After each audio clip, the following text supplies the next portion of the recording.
In un terreno sempre più urbanizzato e cementificato aumenta esponenzialmente il rischio idrogeologico. Coldiretti Padova, di fronte all'ondata di maltempo di questi giorni, ricorda quanto siano fragili ed esposte le aree in cui si è registrato un massiccio consumo del suolo, a partire dalla provincia.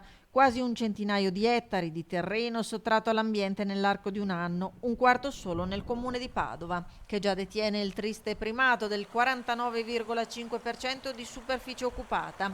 Abbiamo perso, afferma Massimo Bressan, presidente Coldiretti Padova, una superficie pari a 136 campi da calcio nel giro di un anno, e ha ricordato come dagli ultimi dati dell'ISPRA emerga un'analisi impietosa per il Veneto e in particolare per la provincia di Padova, fra le più cementificate d'Italia, soprattutto nell'area del centro e della cintura urbana.